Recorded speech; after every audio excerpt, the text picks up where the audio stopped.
Hello. Take some leftover bread dough and flatten it out into a roughly circular shape. Use a rolling pin, your hands, or whatever method you're most comfortable with to achieve this. Don't worry if the dough ends up uneven, it will give the pizza a bit more character. Once you're satisfied with the results, transfer the dough onto a greased pan and give it a light coating of olive oil.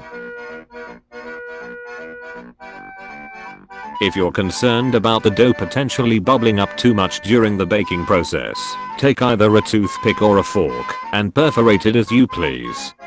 Preheat your oven to 500 degrees Fahrenheit and set the dough aside.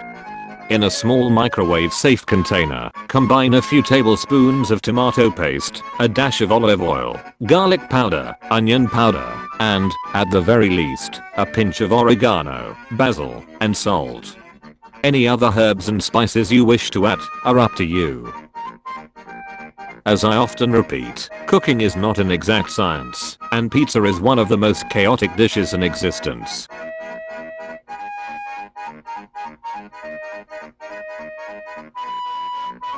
Add enough water to reconstitute the tomato paste and microwave the mixture for about 25 seconds.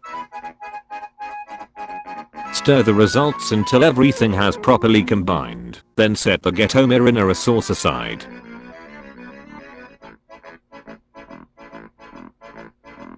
For the cheese topping, use a mixture of any hard and semi-soft cheeses that you like. I would suggest Parmigiano-Reggiano and Muenster. Whatever you end up using, always make sure you shred your own cheese. Pre-shredded cheese is often coated with cellulose, with grated parmesan in particular being nothing more than flavored sawdust. Brush the sauce onto the dough.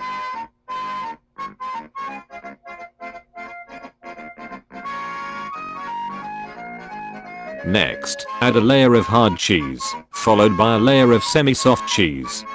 I would suggest keeping the cheese toppings light. It's very easy to underestimate how much you've put onto the pizza until it's all melted.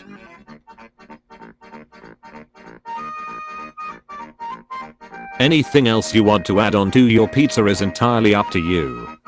For this particular example, only pepperonis will be used. Once everything is assembled, place the pizza on the bottom rack of your oven for 10 to 15 minutes. Cooking times will vary depending on the thickness of the dough and whether or not you have a pizza stone in your oven. Once the pizza is cooked, let it cool for a few minutes before cutting it into slices.